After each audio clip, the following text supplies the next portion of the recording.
The month of Ramadan is one of the most sacred times in the Islamic calendar, but it's also one of the most festive. Just take a look at these lights on sale here in this Cairo market. And the lanterns come in all shapes and sizes. Ramadan is also a time for socializing, getting together with friends and family and having fun. So the authorities here are very much hoping that it can take some of the pressure and tension out of Egypt's growing political crisis. The problem is that some of the issues that Egyptians are now facing may actually get worse at this time. In Ramadan, the food shops are especially busy, and this one particularly so, and no wonder. It's selling kanafe, possibly the most popular dessert in the Arab world, a sweet cheese pastry. Now, Ramadan is also regarded as the most expensive month of the year because people have to buy so much food, and here prices were already going up. Assalamu alaikum. Ramadan Kareem. Ramadan Kareem. Yes, hello. So what is it? You're buying kanafe, a favorite sweet, but it's a time of political crisis in Egypt. Is this going to change Ramadan? Kanafes give you something like to make you happy and make you feeling that everything will change, because Ramadan in Muslim people is different feeling and different things you can make it. So like kanafe and some political and not related to political issues, this is related to behavior of people, you know. But when it comes to the essentials of life, that means bread. And staple foods like this, as well as cooking oil and fuel, have long been subsidized by the Egyptian state.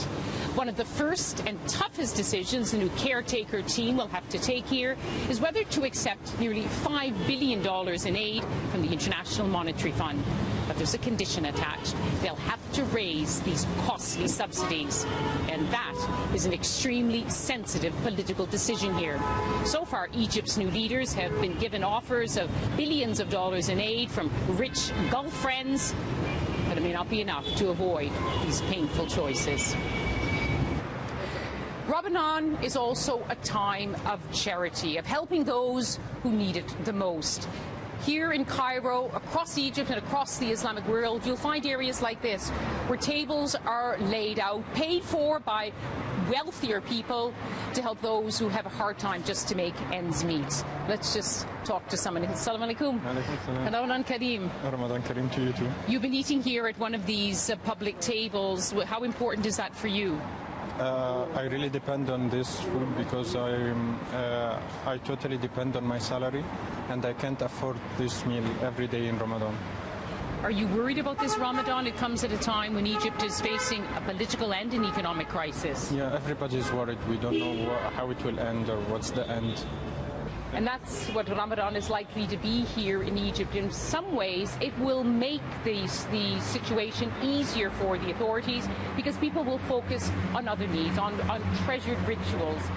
But in other ways, it will make it worse. Life will become more expensive, hurried at times of the day, and also people will gather in large numbers for prayer, but also for politics. And that's what Egypt doesn't need anymore right now.